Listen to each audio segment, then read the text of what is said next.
Well, I guess now that I'm a content creator, I should probably learn more about this Pathfinder game. Let's do some research. Nope, that's a car. Nope, that's an airplane. Nope, that's a file browser for iOS. Nope, that's a spaceship. Nope, that's a movie. Nope, that's a miniature for the really delightful and oft overlooked miniatures game Malifaux. Nope, that's a path I found. Maybe if I look for RPG. Nope, that's a rocket-propelled grenade. Nope, that's a programming language. No. No, God! No, God, please, no! No! No! No!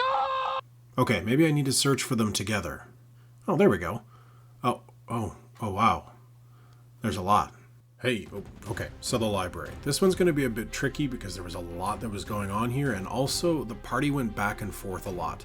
I think the library was one of the busier floors thus far, so this may not necessarily be in the order you did it, but we'll cover the highlights and we'll see if we can pull it together.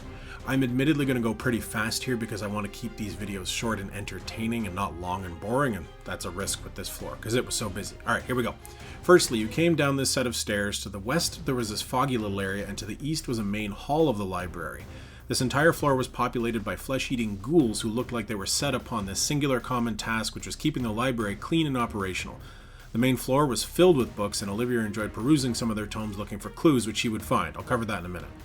There was a room off to the side of the main hall here that had a librarian that was working on fixing some of those books. Olivia got to roll some library lore, which never happens in a role-playing game, and Manny helped pantomime the act of rebuilding books. That made this librarian happy, and keeping hot ghost librarians happy is always a plus. She left this world, her soul satisfied that her job was done. Surely things would remain that peaceful through the whole floor, right? So over here you met this guy named Aller. He was a ghoul tattoo artist. He had a big giant canvas made of flesh that he'd stretched out, and he was doing some tattoo art on it. Looked super chill, but Tori got bit real hard, so you decided to kill him. There was lots of other ghouls over here too. They'd clearly been eating people, so one by one you fought your way through all of them. Eventually you found a small elevator shaft. In it there was a relief carved into the wall that looked like this. Remember this guy? Yeah, that's right, it's Nimbeloth. Manny was starting to put the pieces together, that there was an evil afoot. I mean, I'm pretty sure everyone was putting this together at this point, what with the flashy tattoo guy and all the ghosts and the evil lighthouse and whatnot, but still, the clues were building up. Okay, let's talk about these two rooms. Over here are two parallel rooms. One of them was all gory. It had some guys in it that you called the Canker cultists. They like to eat flesh, and you didn't like that much, so you fought them. But on the other side, well, there was another ghost librarian lady, but this one was a little more significant to the story. Manny spoke to her because thus far Manny and ghost librarian ladies were hitting it off. Her name was, I don't know. Her parents named her Chandriyu Invisar. Her body was still over in the corner, and she was stuck here, or at least her spirit was. Manny tried to figure out why, and the gang found that she had a picture of a handsome drow on her corpse. You'd eventually learn that this was a picture of none other than Volok Azrene.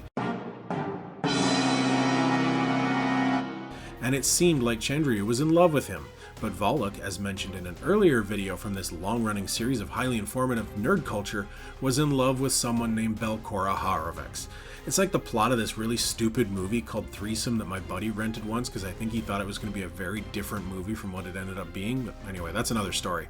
By the way, that's what Stephen Baldwin looks like when he's laughing. Let's move on. At this time, you're not able to convince Chandriyu's spirit to move away, because to do so, you'd have to convince her that Volok didn't love her anymore. But you'd figure it out eventually. Down here, there was a cave, and I think this was really your first true oh shit moment in the campaign as you fought a Gibbering Mouther. It was rolling up and down the stairs, sticking to everybody, and generally being a nuisance. It was like a big sticky booger covered in eyes and mouths. Y'all said no way to that and you killed it. But it was close. I seem to recall at least 3 of the 6 of you were down at one point during that fight. Okay, speaking of fights, we'll go on to the floor's boss, which is way up here in the corner, and the Temple of the Canker.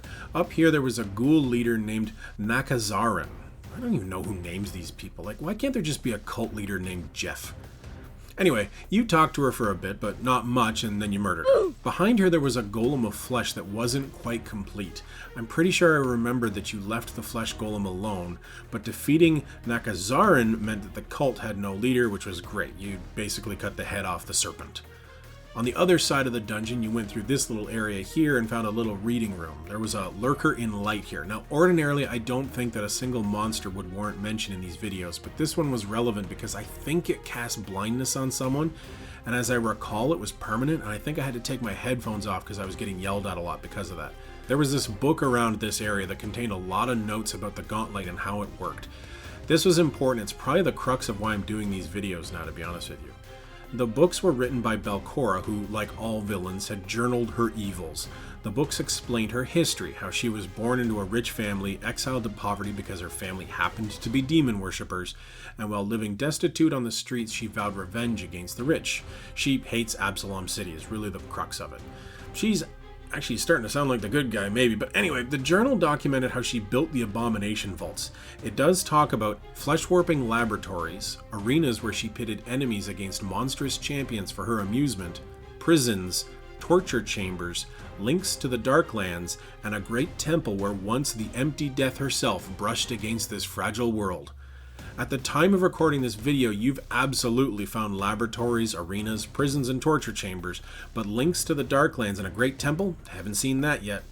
The book explained that there were 4 lenses that were part of the Gauntlet ruins, and that the blue one would summon the undead, hence the blue light from the top of the tower that Rin Sphinxy could see from Otari, and that the tower would fire off its undead reanimating beam about once every month or so.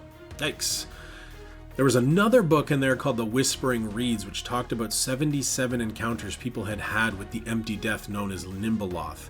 Belcorra specifically seemed to like the parts that talked about Nimbaloth being an eater of ghosts. Now, I'm going to take a quick pause here because there's a note in my notes that used the following phrase, fuse arsed skeleton. I don't know what that looks like. I'm going to throw open Photoshop and see what I can come up with. Beautiful. Okay, gosh, there's still so many more rooms.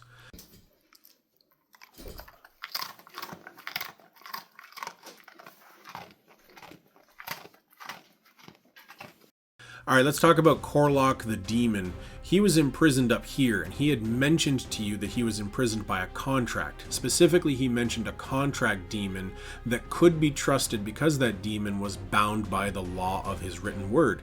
He mentioned that the name of that demon was someone named Euravian. Oh, sweet summer child, how you would come to all know Euravian. But anyway, Korlok himself didn't want to be bound here anymore. So outside of Chandryu's room, you'd found a contract that was specifically written for Korlok that was keeping him bound here. In the contract, there was a loophole, which you nerds found. See freedom, and he was able to go back to hell and just be a free guy. That's win-win for everybody. Up here, there's a furnace room. We'll talk about that real quick. The door got opened, and I think someone ran in to look at what was going on in there and took a big face full of ash or something like that. I can't remember who. I think it was Olivia or Tori who opened it up and triggered the trap. Alright, we're almost there. Down here there was a reading room, which is clearly the lower part of the actual lighthouse itself. There's another ribbon of lethal necrotic energy swirling around down here. A floor down from the library, you'd find a dwarven lad named Lasda Vankervale, and he was constantly being killed and reanimated by magic. He had disappeared from town a year ago when a hooded stranger with a lamp came and knocking in Otari. It turns out that the hooded stranger was Volok Azrane, who'd come to Otari to find a victim to experiment on. Lasda was that victim, and his soul had been put through unbelievable anguish for almost a full year, and the lighthouse was feeding on the necrotic energy of his constant death and rebirth. You would save Lasda, and that would, that'd be important because it would clear this necrotic energy from the lighthouse, but that's a next floor thing we'll talk about later. Alright, almost there. Over here there was a spooky area with a room that had this feeling like you were being watched. I seem to recall it really spooked out Valerio and Bairdrim. On the other side of the hall was a little reading room, and when you entered, green words appeared on the wall. These were the same as the green specter of Otari Ilvashti from upstairs, so you could suss out that they were the same source. The words spelled out, Belcorra fell to the Rose Guard, but we never knew of these vaults below. And then a green ribbon of energy led you downstairs, so you knew the way to get downstairs. It's almost as if Otari was leading you to his body, huh? Alright. Over here, you finally came across a room that had a peaceful ghoul in it named Auggie. This is interesting because Auggie had found a way to resist the curse of a ghoul and their compunction to constantly be eating flesh, and he'd done it by just consuming other ghouls. He was an absolute font of information about this floor, which he was more than happy to share, but in a twist of irony, he was literally the last thing you found on this floor, so all the information he gave you was outdated. You already knew everything he had to tell you. With that done, it was time to head down to the next floor and the end of Book 1. Oh, hey, look, I found a little more art that they provided in the book that I never showed you. I don't know, this is kind of creepy, though. I feel like it needs more puppies. How about a puppy here, and here, and here, and a little biscuit? Yeah, that's better.